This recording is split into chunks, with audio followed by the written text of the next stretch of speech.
Bien, y justamente sobre este tema, esta situación que se dio en la comuna de Renca, esta explosión que deja hasta el momento 4 personas fallecidas y 17 heridos, vamos a abordar también con los datos que se mantienen hasta ahora, ¿no? Estamos en contacto con la ingeniera en prevención de riesgos de la Universidad Andrés Bello, Romina Parragués. Romina, muchas gracias por el contacto, ¿qué tal? Hola, buenas tardes. Gracias a ustedes. Gracias. Con toda la información que se ha ido conociendo, obviamente hay una investigación del Ministerio Público, se tiene que levantar evidencia, datos por parte de las policías. Estamos muy preocupados y concentrados en los heridos, lamentando también la muerte de 4 personas. ¿Cuál es la idea que te va generando tú con respecto a lo que sucedió, a los elementos que terminan en este trágico desenlace? Sí, es un camión que transportaba LPG, que es gas licuado, que pierde el control y que choca principalmente contra la barrera y que posteriormente se vuelca. Esto hace que el golpe, el choque, dañe en este caso el estanque del camión que transportaba el LPG y provoque en este caso toda la magnitud de esto que provocó.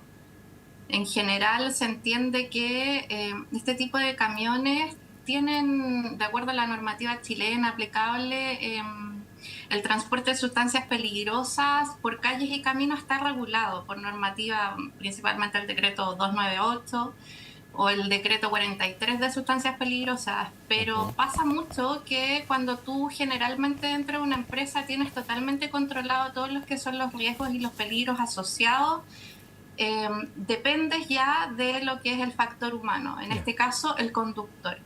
Y los factores de riesgo que generalmente suelen causar estos accidentes, como te digo, son el factor humano. Ujú. Fatigas del Sí, conductor, claro.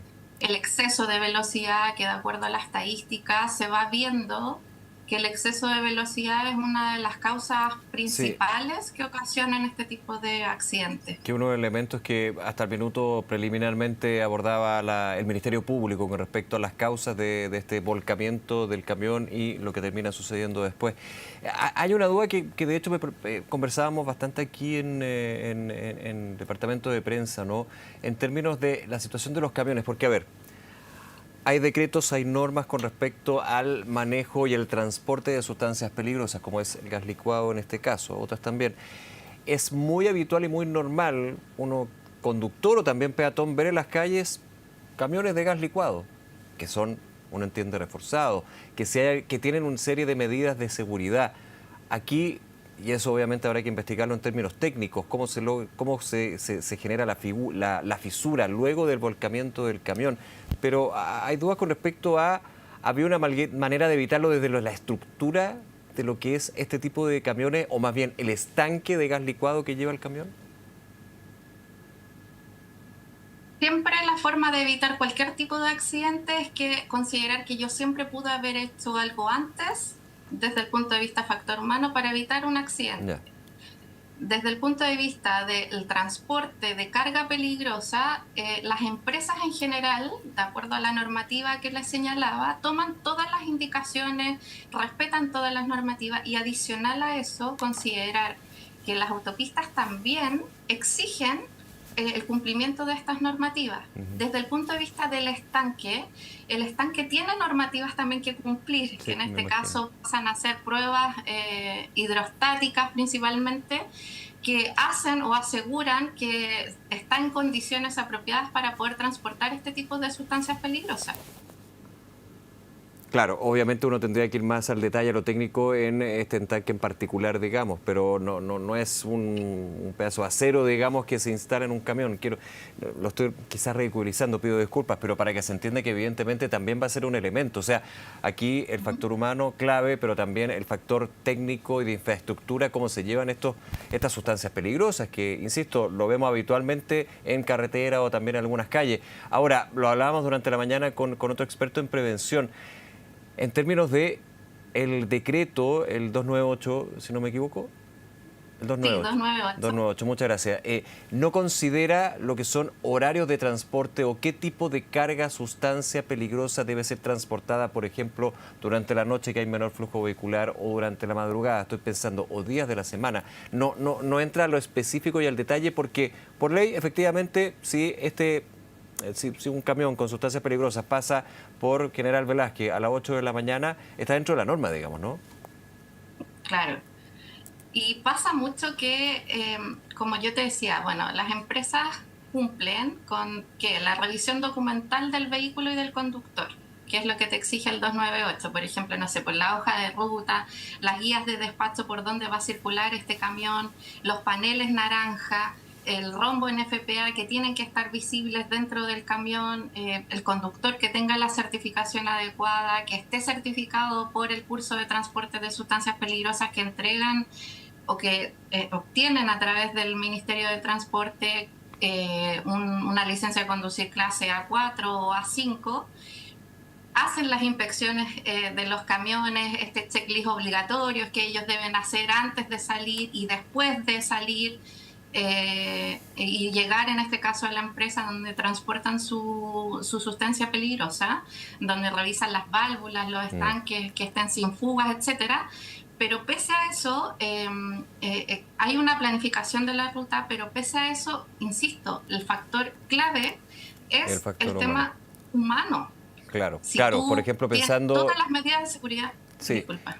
No, perdona yo la interrupción. Pensando, por ejemplo, y no sé si este caso, porque insisto, es delicado, hay una investigación, hay que ver qué es lo que se va definiendo en parte por la investigación, una emergencia que tiene muchas etapas, pero en otros casos ya uno le podrá pasar y haber vivido eso, camiones con carga de sustancias peligrosas que está rotulado como sustancias peligrosas, adelanta, por ejemplo, un vehículo o maniobras que pueden ser maniobras peligrosas. Claro, depende del conductor ahí, no tiene nada que ver el camión o el estanque, pero se dan, y yo creo que muchos que nos ven han vivido una u otra vez, digamos. Muchos, de hecho, tratan de estar siempre bien detrás o más atrás, digamos, con una distancia más considerable de lo que puede ser un camión de este tipo.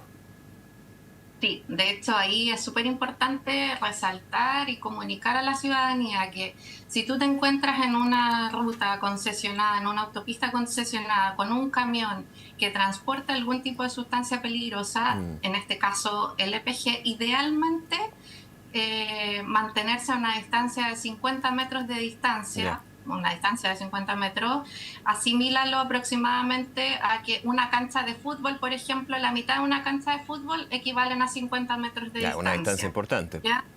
Sí, Varios es una autos de distancia distancia, digamos. importante. Exacto, considera que para el LPG, de acuerdo al decreto 298, te pide por lo menos 300 metros de distancia en el caso de que este camión haya tenido alguna emergencia. Entonces, recomendaciones. Siempre observe el panel naranja.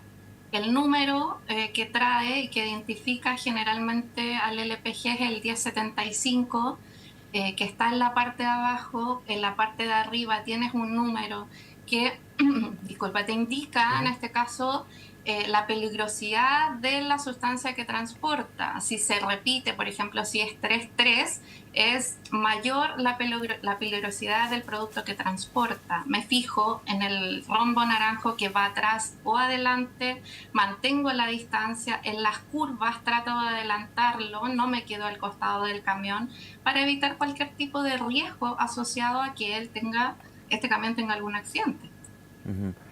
Y esto seguido también de las normas de tránsito. Insisto, aquí se ha hablado de probablemente, lo decía la fiscal a cargo de la investigación, probablemente exceso de velocidad. Hay que ser muy riguroso en términos de la esperar lo que son los antecedentes que entregue la investigación y también por lo delicado. Estamos hablando de personas fallecidas y heridas en riesgo vital. Pero uno empieza a, digamos, de alguna manera preliminarmente a formar el puzzle y al parecer efectivamente eso es lo que termina en esta situación. Ahora, en términos de lo que se puede aprender de esta situación, tú dices, la distancia que hay que mantener con un camión de estas características. ¿Qué otros elementos tú vas pensando también en esta situación? No realizar un adelantamiento en curva. Ajá. Tú dices para la ciudadanía en general que Para la viene ciudadanía en dentro general, de claro. la autopista, claro, no realizar los adelantamientos en curva, generalmente no quedarse mucho tiempo al costado del camión que transporta esta sustancia peligrosa. Si detecta alguna fuga, olor o vapor, alejarse inmediatamente. En general también, si por ejemplo ves que el accidente, o sea, que el camión tuvo un accidente, en lo posible, tú como persona, yo veo que se vuelca este camión, no me acerco a ayudarlo. Me alejo inmediatamente porque si no tengo los medios para poder controlar o apoyar a solucionar la emergencia, es mejor alejarme, Entiendo, mantenerme lejos del lugar para no ser parte del problema, en el fondo. entiendo. Romina Parragués, agradecerte tu tiempo y poder conversar sobre este tema. Muchas gracias, Romina, nuevamente. Gracias a ustedes. Que estés muy Hasta bien. luego. Buenas tardes, hasta luego.